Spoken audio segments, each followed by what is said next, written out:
بسم اللہ الرحمن الرحیم۔ مسنون امامت اور خطابت، جس میں ائمہ اکرام کی ذمہ داریوں سے متعلق بات آ رہی تھی، آج کی نشست میں ایک ذمہ داری ائمہ اکرام کی یہ ہے کہ ہر امام اپنے بارے میں یہ ذہن رکھے اور یہ کوشش کرے کہ وہ صرف مسجد کا امام نہیں ہے بلکہ پورے محلے اور بستی کا امام ہے۔ جس طرح بچہ گود لیا جاتا ہے، ویسے امام بننے کے بعد پورے محلے اور بستی کو گود لے لینا چاہیے، اڈاپٹ کر لینا چاہیے کہ اب جو بھی خیر اور شر ہوگا سب کا ذمہ دار میں رہوں گا۔ اب ایسے تربیت پورے محلے کی کروں گا جیسے بچے کی کرتے ہیں، اور پورے محلے کے لیے ایک آئیڈیل بنوں گا۔ فرض نماز میں قوم امام کے تابع رہتی ہے، اور فرض نماز میں جو فرائض ہیں، واجبات ہیں، اس میں بھی تابع رہتی ہے۔ ایسا نہیں کہ آپ اپنا فرض پورا کرو ہم اپنا کریں گے۔ تو جب قوم فرض میں بھی تابع، واجبات میں بھی تابع، سنتوں میں بھی تابع، نماز کے ہر عمل میں تابع ہے، تو جس طرح نماز کے فرائض، واجبات، سنن، مستحبات میں قوم امام کے تابع رہتی ہے، تو نماز کے باہر کی زندگی کے فرائض، واجبات، سنن اور مستحبات میں بھی قوم امام کے تابع رہے۔ امام ایسا اپنے آپ کو نمونہ بنا کے پیش کرے کہ جیسے قوم نماز میں میرے پیچھے ہر فرض، واجب، سنت میں تابع رہتی ہے، نماز کے باہر کی جو زندگی ہے اس زندگی میں بھی کچھ فرائض ہیں، کچھ واجبات ہیں، کچھ سنتیں ہیں، تو اس زندگی میں بھی قوم مجھے دیکھ کر اپنے آپ کو اس کے تابع بنا کے ڈھالے۔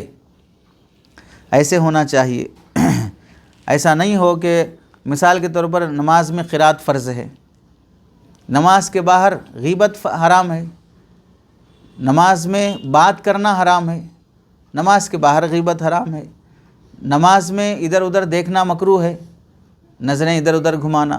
تو ایسے ہی نماز کے باہر کی زندگی میں بہت سے مکروہات ہیں۔ جھوٹ بولنا حرام ہے، تو نماز میں جو بہت سی چیزیں حرام ہیں جو کرنا ہے، تو ایسے ہی نماز کی زندگی پر غیر نماز کی، خارج نماز کی زندگی کو قیاس کرے۔ اس طرح قوم کی رہبری کرنے کی کوشش کرنا قوم کا ایک امام کا فریضہ ہوتا ہے۔ ایسا نہیں ہونا چاہیے کہ نماز تو امام بہت شاندار پڑھاتا ہے، نماز کے بعد جب جا کے دکان پہ بیٹھتے ہیں، تجارت میں دھوکہ ہے، جھوٹ ہے، وعدہ خلافی ہے۔ امام کی تجارت بھی ایسی ہو کہ جیسے نماز میں قوم اقتداء کرتی ہے، تجارت میں بھی اقتداء کرے، معاشرت میں بھی اقتداء کرے، رہن سہن میں اقتداء کرے۔ ہم امام صاحب کے جیسے رہیں گے تو امام کی نماز سنت والی ہے تو زندگی بھی سنتوں والی ہونا چاہیے۔ نماز مستحبات سے ہے تو زندگی بھی مستحبات سے لیس ہونا چاہیے۔ تو اس واسطے امام اپنے ذہن میں یہ بات سوچے کہ میں صرف مسجد کا امام نہیں ہوں بلکہ پوری قوم کا، پوری بستی کا امام ہوں۔ دلیل اس کی کیا ہے؟ دلیل اس صورت میں یہ ہے کہ آپ علیہ السلام نے حدیث میں فرمایا الامام ضامن، امام ضامن ہوتا ہے۔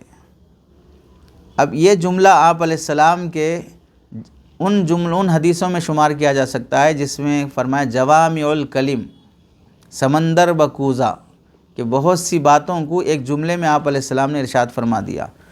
اس حدیث کے اس جملے میں دو مطلب سمجھے جا سکتے ہیں۔ پہلا مطلب ہے امام ضامن ہے نماز کا، یعنی امام کی نماز درست تو قوم کی نماز درست، امام کی نماز فاسد تو قوم کی نماز فاسد، کیونکہ ذمہ دار وہ ہے۔ اور یہی مطلب فقہا نے فقہ کی کتابوں میں لکھا ہے، اور بالکل صحیح بھی ہے کہ امام کی نماز درست ہوگی تو قوم کی درست ہوگی، امام کی نہیں ہوئی قوم کی کیسے ہو جائے گی؟ یہ مطلب درست ہے بالاتفاق۔ علماء لکھتے ہیں کہ اس کے علاوہ دوسرا مطلب بھی ایسا ہے اس حدیث کے جملے کا جو اس پہلے مطلب کے خلاف بھی نہیں ہے اور شریعت کے کسی نص کے خلاف بھی نہیں ہے، اور وہ مطلب لینا بھی درست ہے۔ کیا مطلب؟ امام ضامن ہونے کا مطلب یہ ہے کہ آپ صلی اللہ علیہ وسلم بھی اپنے قوم کے امام تھے، تو جیسے آپ علیہ السلام کی قوم نماز میں اقتداء کرتی تھی، نماز کے باہر بھی آپ صلی اللہ علیہ وسلم کی اقتداء کرتی تھی۔ آپ کو نماز میں جیسے فالو کرتے تھے صحابہ، نماز کے باہر بھی آپ علیہ السلام کی زندگی کو اپنا نمونہ بناتے تھے۔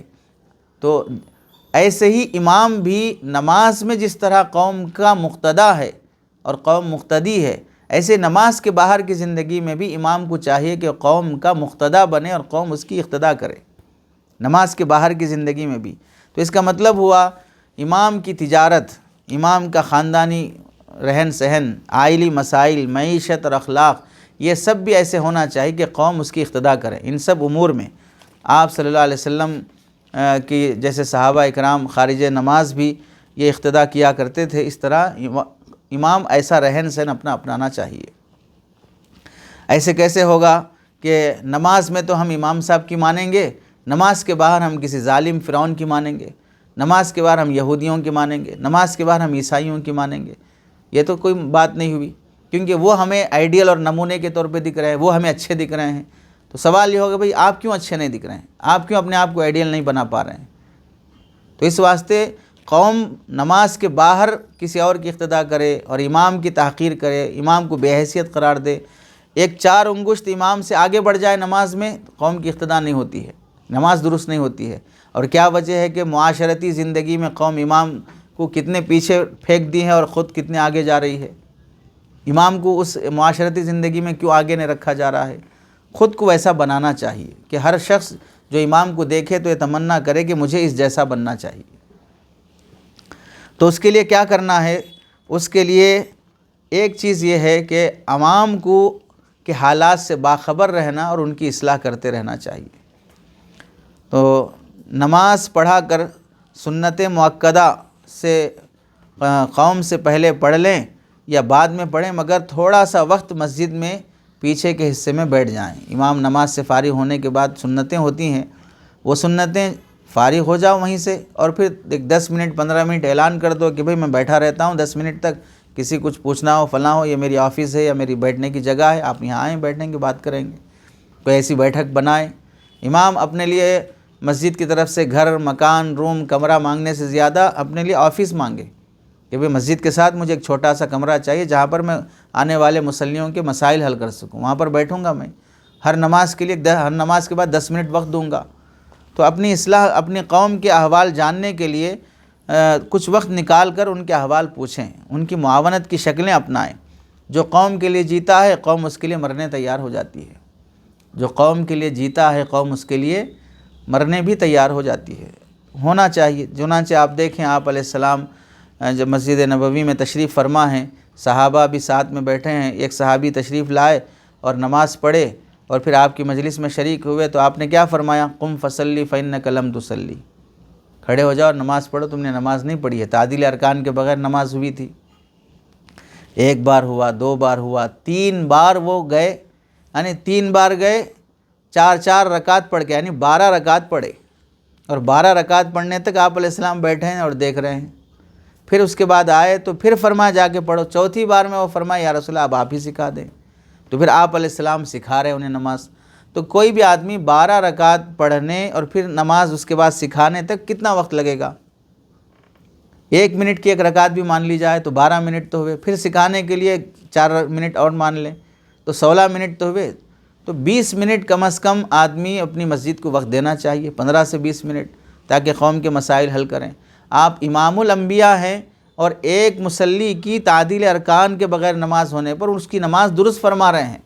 اب ہم امام الانبیاء تو نعوذ باللہ، وہ تو آپ علیہ السلام کی شان ہے، ہم امام المسجد ڈھنگ کے بن گئے تو بہت بڑی بات ہے، امام المحلہ بن گئے تو بڑی بات ہے۔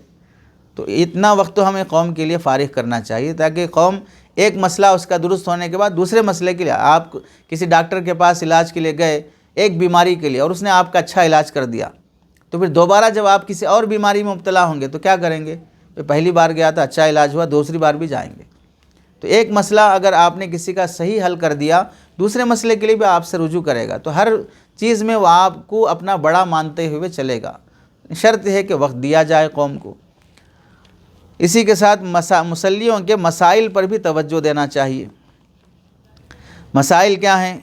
امام اور مقتدی کا جو رشتہ ہے وہ پاکیزہ رشتہ ہے، اس میں ہمدردی ہو، خلوص کے جذبات ہوں، اور ہمدردی کا احساس ظاہر بھی کیا جائے، ایک دوسرے کے دکھ درد میں شریک ہوا جائے۔ آپ علیہ السلام ایسا تعلق صحابہ سے رکھا کرتے تھے، وہ امام کا ہونا چاہیے۔ چنانچہ آپ دیکھیں مسلیوں کے مسائل حل کرنے میں۔ ایک موقع کا واقعہ ہے کہ آپ صلی اللہ علیہ وسلم سفر میں تھے، نماز پڑھائی، نماز سے فارغ ہو کر آپ نے جب رخ انور پھیرا تو ایک آدمی صف سے ہٹ کر علیحدہ بیٹھے ہوئے تھے، نمازیوں کے ساتھ شامل ہو کے نماز نہیں پڑھے۔ تو آپ صلی اللہ علیہ وسلم نے پوچھا کہ لوگوں کے ساتھ نماز پڑھنے میں کیا وجہ حائل تھی، کیوں نہیں پڑھے؟ تو کہ ما منعک یا فلاں ان تصلی مع القوم، تو وہ کہنے لگے کہ میں حالت جنابت میں تھا اور پانی نہیں تھا، اس واسطے نہیں پڑھا نماز۔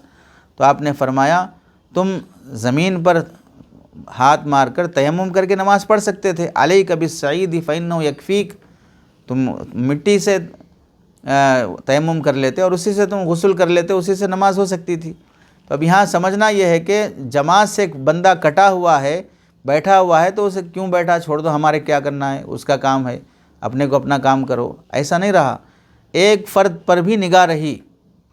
دوسری روایت میں ہے حضرت سعد بن معاذ رضی اللہ تعالیٰ عنہ جنگ خندق میں جب شدید زخمی ہو گئے تو آپ علیہ السلام نے مسجد نبوی میں ہی ان کا خیمہ لگوا دیا تاکہ ان کی دیکھ بھال کرنے میں سہولت رہے، یہیں رہیں گے تو میں ان کی عیادت کروں گا، دیکھ بھال کرتا رہوں گا۔ تو احوال کی طرف توجہ دیا آپ علیہ السلام نے مسلیوں کی، تو اس سے لگاؤ بڑھا۔ ایسا نہیں کہ بھائی امام ہے تو آسمانوں پر ہے، قوم ہے تو زمین میں دفن ہے، ایسا تو نہیں ہونا چاہیے۔ امام کو فقہ کے لحاظ سے اتنا فاصلہ بھی شریعت پسند نہیں کرتی ہے کہ امام پورا محراب کے اندر چلا جائے اور قوم مسجد کے حصے میں رہے۔ فقہاء نے اس کو بھی مکروہ لکھا ہے نا، تو کیا مطلب ہے اس میں؟ امام مکمل محراب میں رہے، یہ تشبہ بالیہود والنصارہ ہے۔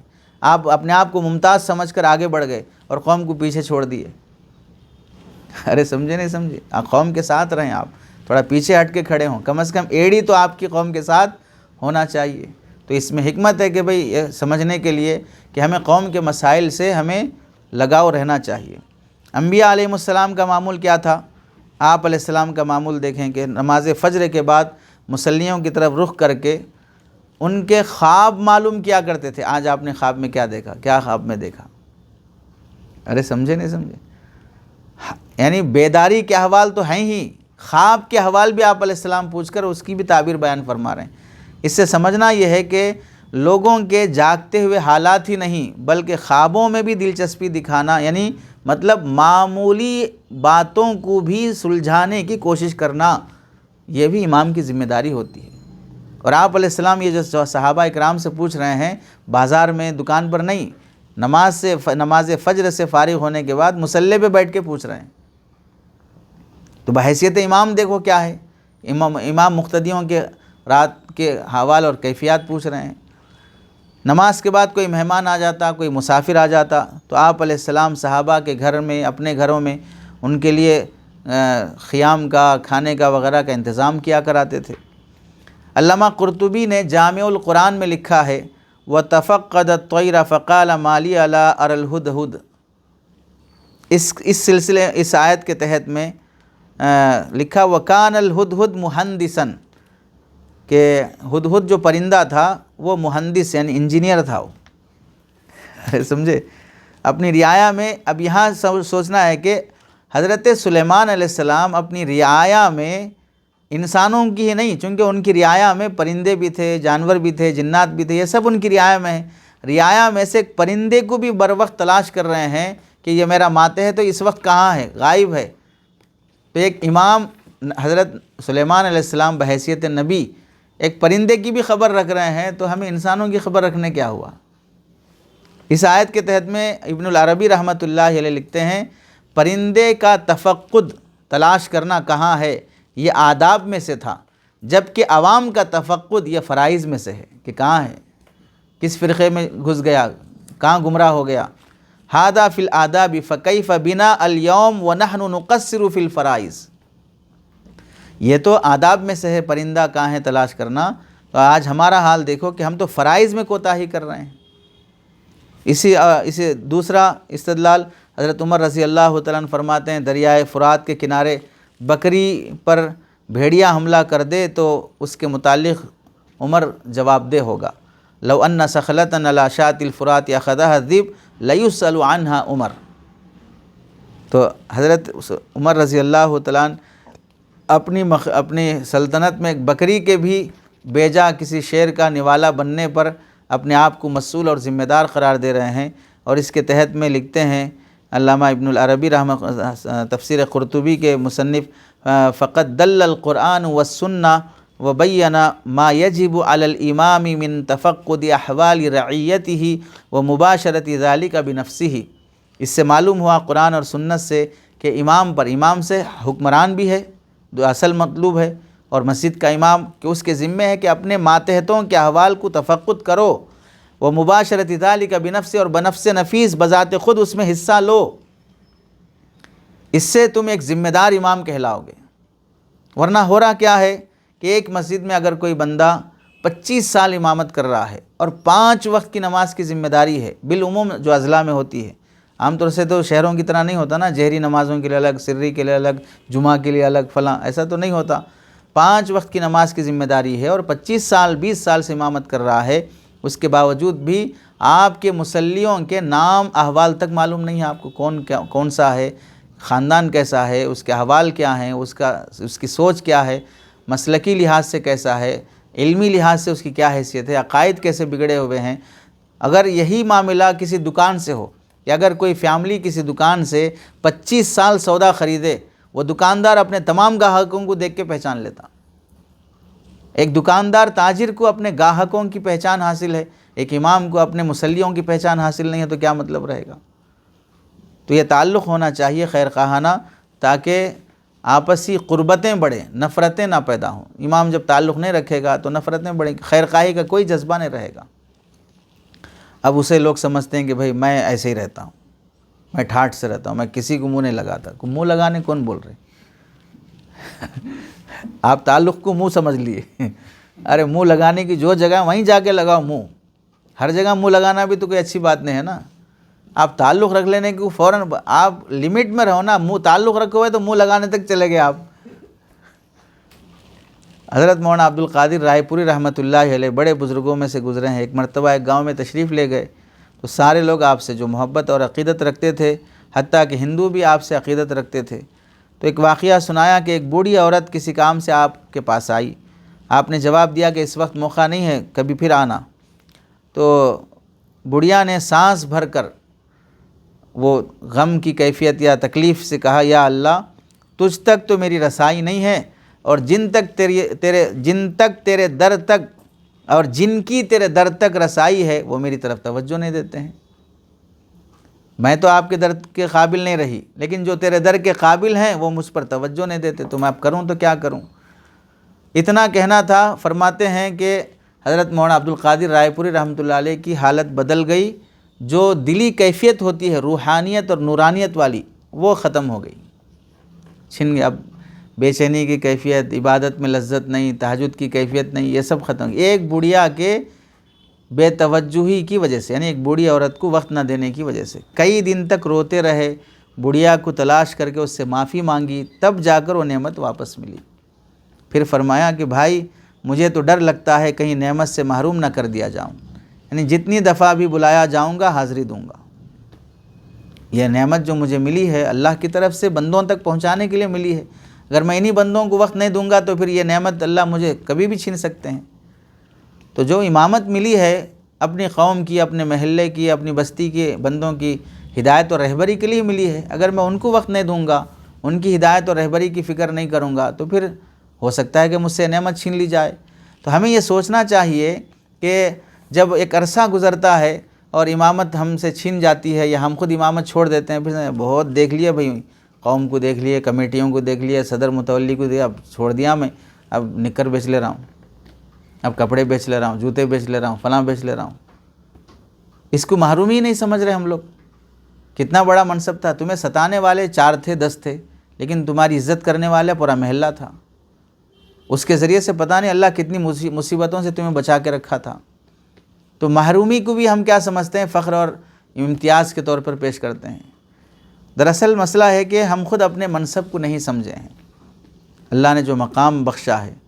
لکھتے ہیں علماء نے لکھا ہے کہ امت کی تقدیر ائمہ سے وابستہ ہے، امت کی تقدیر ائمہ سے وابستہ ہے، یعنی امام صرف امام الصلاۃ نہیں ہوتا ہے، امام الزکوٰۃ، امام الصوم، امام الحج، امام العقائد، امام العبادات، امام اخلاق، یہ سب ہوتا ہے۔ امامت نبیوں کی نیابت کا حساس اور نازک نورانی اور روحانی مقام اور منصب ہے، اس میں بڑی نزاکت ہے۔ اس واسطے مؤذن کا جب مقام ہے کہ میدان حشر میں اللہ اس کی گردن اونچی رکھیں گے تاکہ اس کے مقام کو بتائے، تو پھر امام کا مقام کتنا ہوگا؟ غور کیا جائے تو اذاں عملاً سنت بلالی ہے، قولاً سنت رسول ہے، لیکن امامت عملاً بھی اور قولاً بھی سنت رسول ہے۔ تو امامت بڑی نعمت ہوئی، بڑی طاقت ہوئی اس اذان کے مقابلے میں، تو اس واسطے اس کا صحیح استعمال کرنا چاہیے۔ بڑے مقرر سے بھی قوم کی اتنی اصلاح اور تبدیلی نہیں ہوتی ہے جتنا ایک پابند امام اور فکر مند امام سے قوم کی اصلاح ہو سکتی ہے۔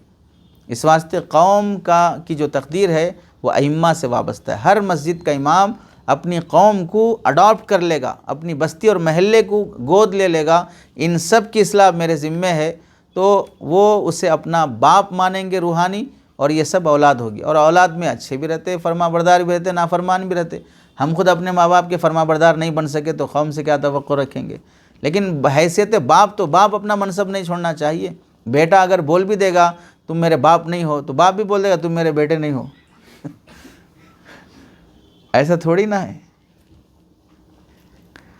تو یہ بنیادی ذمہ داری ہے ائمہ اکرام کی کہ وہ پوری بستی اور محلے کا امام بننے کی کوشش کریں۔ دوسری ذمہ داری یہ بھی ہے کہ عوام سے معتدل اور خیر خواہانہ تعلق رکھیں، عوام سے معتدل اور خیر خواہانہ تعلق رکھیں۔ عوام سے تعلق ایسا ہو جیسے گھر کے افراد سے ہوتا ہے۔ گھر کے افراد کے حق میں جس طرح خیر خواہی ہوتی ہے، وہی خیر خواہی اپنے مسلیوں کے ساتھ ہونا چاہیے۔ اپنے عوام سے بے تعلقی ان کی گمراہی کا سبب ہوتی ہے اور اپنی بدنامی کا سبب ہوتی ہے۔ امام عوام سے بے تعلق ہو جائے گا تو عوام گمراہ ہو جائے گی اور امام بدنام ہو جائے گا۔ لوگ اس کی ہر بات میں کچھ نہ کچھ نقطہ عیب نکالنا شروع کریں گے۔ جتنا تعلق درست ہوگا اتنا ہی ان کی آخرت بھی بنے گی، ہماری دنیا اور آخرت دونوں بنے گی۔ بہت سے نوجوان وہ ہوتے ہیں جو امام صاحب کی محبت میں دسیوں کام کر دیتے، گھر کا سودا لاتے، ترکاری لاتے، بچوں کو اسکول چھوڑتے، بیماری میں ساتھ دیتے، بہت سے کام۔ اب مقتدیوں میں سمجھو کوئی می سیوا سے تعلق رکھتا ہے، راشن کارڈ فلاں کارڈ سب میں بنا کے دیتا ہوں مول صاحب، میں کر دیتا ہوں مول صاحب۔ کئی کام ایسے نکل جاتے ہیں جو ہم پیسے دے کر لائن میں کھڑے ہو کے رشوت دے کے نہیں کرا لے سکتے۔ یہ تعلق سے دنیا کے کام بھی حل ہو جاتے ہیں، لیکن ان کاموں کی وجہ سے تعلق رکھنا نہیں ہے کہ مجھے ان سے دنیا بٹورنا ہے، فلاں کرنا ہے۔ لیکن اس تعلق کی برکت یہ بھی ہے کہ آدمی کے لیے اللہ تعالیٰ بہت سے مشکلیں آسان کر دیتے ہیں۔ بہت سے وہ لوگ ہوتے ہیں جو امام کو اپنا فیملی ممبر بنا لیتے ہیں۔ کیا بھی مسئلہ ہو امام صاحب سے پوچھیں گے، چلو بھائی شادی کا ہو، نکاح کا ہو، فلاں کا ہو۔ ابھی تم لوگ بیٹھے تھے، کڑپا سے فون جو آیا تھا، بیٹی کا نکاح کا مسئلہ ہے، فلاں مولوی صاحب کا رشتہ آ رہا ہے، آپ کی رائے کیا ہے؟ ایسے ہمارے اکابرین کتنے ہیں کہ ہر چھوٹی چھوٹی بات اپنے بڑوں سے پوچھ کر وہ حل کرتے ہیں۔ ظاہر سی بات ہے جب بڑے سوچ کر غور کر کے اور خیر خواہی کی نیت سے جب مشورہ دیتے ہیں تو صرف مشورہ نہیں دیتے، دعا بھی دیتے ہیں کہ بھئی بندہ جب رجوع کیا ہے، ہم سے مسئلہ یا مشورہ پوچھ رہا ہے تو ہم اسے صحیح بات کی رہبری کرنے کے ساتھ ساتھ دعا بھی دے دیں، تو بزرگوں کی دعائیں بھی مل جاتی ہیں۔ تو اس طرح وہ فیملی ممبر بنا لیتے ہیں، امام کے بغیر ہم کچھ نہیں کریں گے۔ بعض جگہوں پر ایسی بے تعلقی رہتی ہے کہ امام صاحب جو جس شان سے جینے کو شان سمجھتے ہیں، 15 سال کے بعد، 16 سال کے بعد، بلکہ ایک مسجد کا مجھے علم ہوا کہ 35 سال کے بعد امام کو نکالا گیا تو 10 آدمی بھی آگے کھڑے نہیں ہوئے کہ کیسے نکالتے آپ۔ 35 سال تک قوم کیسی ہو جانا چاہیے آپ کی؟ کتنی آپ کے تابعدار اور کتنی آپ کی محبت والی ہونا چاہیے۔ ان کے بچے، وہ 35 سال آپ پڑے ہوئے تو ان کے بچے جوان ہو گئے، پھر ان کو بچے ہو گئے ہوں گے، تو کیسے آپ کے معتقد ہونا چاہیے تھا؟ یہ بے تعلقی کی وجہ سے۔ اس میں قصور ہمارا ہے کہ ہم انہیں اپنا نہیں سکے، ہم انہیں اپنا نہیں بنا سکے، تو یہ تعلق ہونا چاہیے۔ امام اور مقتدی حضرات کے درمیان فاصلوں کی وجہ ایک دوسرے کو وقت نہیں دینا ہوتا ہے۔ بہت سے مقتدی تو اس کی ضرورت بھی محسوس نہیں کرتے کہ بھئی ہمیں علماء کے پاس جانا چاہیے، ان کی صحبتوں میں چند لمحے گزارنا چاہیے، اور اگر کوئی آرزو مند ہے، کوئی شوق والا ہے تو انہیں امام وقت نہیں دیتا، ان کے وقت نہیں ملتا ان کے ساتھ۔ سلام پھیرا اور چند لمحوں میں مصلی لپیٹ کے یا اٹھا کے اگلی صفی سے نکلنا شروع ہو گیا، سلام پھیرتے ہی پہلی صف کے مصلی رکعت باندھنے سے پہلے صف کے آخر میں نکل جانا، بس ختم۔ ارے سمجھے، پہلی صف کے مصلی سلام رکعت باندھنے سے پہلے کہاں رہنا؟ دروازے پہ رہنا، اور اس کو شان سمجھتے ہیں۔ کون سی شان ہے یہ حماقت ہے تمہاری، بے وقوفی ہے۔ وہ دیکھ رہے ہیں کہ بھئی ہم سنت مؤکدہ کھڑے ہو کر پڑھ رہے ہیں، امام حولہ ہمارے سامنے سے نکل رہا ہے، تو کیا عظمت باقی رہے گی؟ بلکہ ایک صاحب تو سنانے لگے کہ آگے آئے گا شاید لکھے ہیں کہ ایسا لگتا ہے ہمارے امام صاحب کو مسجد میں کانٹے چبھتے رہتے۔ ایک صاحب سنائے باقاعدہ اپنے امام کے متعلق، تھوڑی دیر بھی نہیں بیٹھتے ہیں، ایسے نکل جاتے ہیں۔ مصروفیات ہر آدمی کو لگے ہیں، امامت کی تنخواہ پر گزارا نہیں ہوتا، لیکن اتنا تو سوچنا چاہیے کہ بھئی میں مسجد کو کتنا وقت دے سکتا ہوں، میں قوم کو کتنا وقت دے سکتا ہوں۔ ایک ہے میرا ملازمت کا معاملہ، دوسرا ہے کہ میرے اخلاق کا معاملہ، کہ ان کے ساتھ میرا جو وقت بیتے گا اس سے جو نفع ہوگا دین کا یا دنیا کا، اس کے لیے میں کیا کر رہا ہوں۔ ہر کسی کے ساتھ میری نظر ایسی ہے کہ بھئی ایسے رہتے، بیکار رہتے، فالتو رہتے، فلاں رہتے، ایسے ہی رہتے قوم میں۔ فالتو قوم کا امام کتنا بڑا اچھا رہے گا؟ ارے فالتو قوم کا امام کتنا اہم رہے گا بتاؤ پھر۔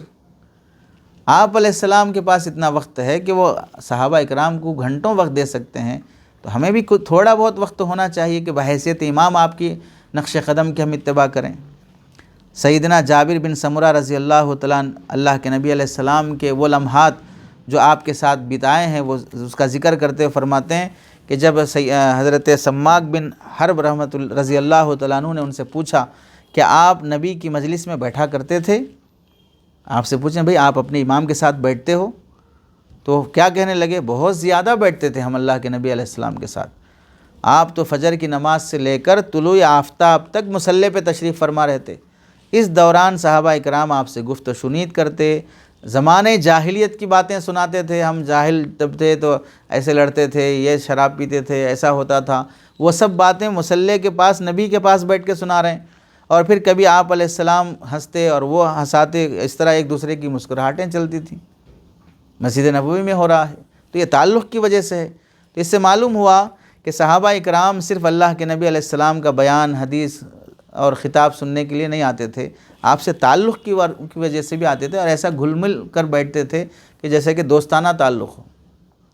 اس لحاظ سے امام کا بھی اپنی قوم سے معتدل درجے کا، لفظ یاد رکھو، معتدل درجے کا تعلق ہونا چاہیے۔ تعلق کا مطلب ہے نا پھر عزت چلی جائے، اس درجے کا تعلق۔ ارے سمجھے، آگے اس کا بھی ذکر آئے گا، عزت چلی جانے والا تعلق کیسے ہوتا ہے، تو اس کا لحاظ رکھنا چاہیے۔ اللہ ہم سب کو عمل کی توفیق عطا فرمائے۔